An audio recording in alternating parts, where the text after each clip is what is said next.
Hello everyone! For today's video guys, magluto tayo ng masarap na munggo. Ayan, dito pinapalambot ko itong munggo. Yan ang unang gagawin bago mapasarap ang ulam na munggo. At dito guys, nagpaibabaw na yung mga bubble. So tatanggalin ko yung mga yan. Dito, malapit nang maluto itong munggo. Malambot na siya guys at medyo lulutuin ko pa ng konti. Siyempre, once in a while, hinahalo ko yan para hindi masunog doon sa ilalim. Napalambot ko na yung munggo, ngayon naman maggigisa na ako. Yan, linagyan ko ng konting mantika yung kawali. At ito yung mga gagamitin kong panggisa, bawang at sibuyas lang.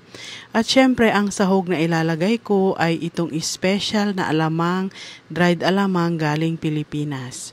At ito naman yung malambot na munggo, ready nang igisa. So, i-check ko lang guys kung mainit na itong mantika. Maghuhulog ako ng isang bawang para sigurado na mainit na yung kawali. At ayan, kumulo yung bawang guys. So, ready na akong maggisa dahil okay na yung mantika. Ayan, una kong inihulog itong bawang.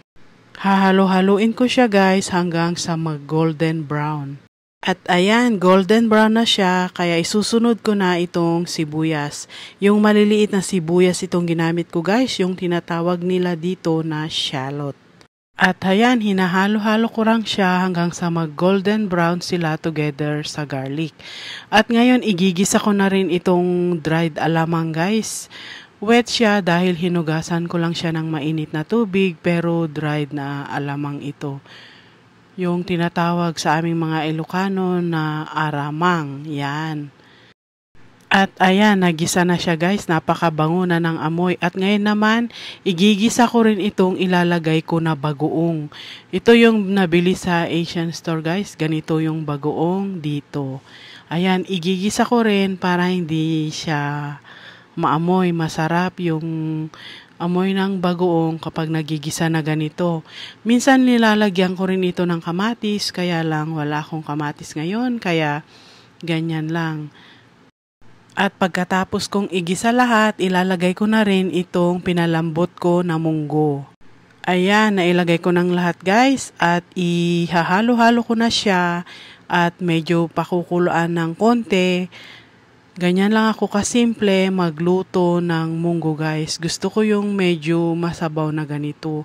Ayoko yung sobrang tuyo na ginisang munggo. Ganyan lang kasimple guys. Itong masarap na ulam na munggo. At tamang-tama ngayon guys dahil umuulan sa labas. At ang gulay na ilalagay ko dito ay yung spinach. At ayan, okay na itong munggo kaya ilalagay ko na itong gulay. Ito yung baby spinach. Yan ang itsura sa loob. Yan. Masarap siyang panhalo ng munggo.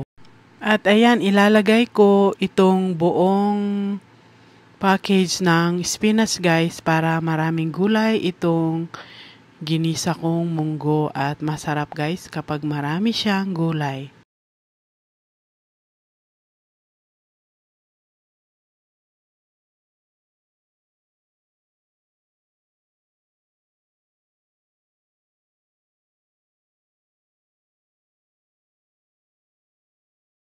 Ayan, luto na guys itong aming hapunan na ginisang munggo. Ayan, masarap na siya guys.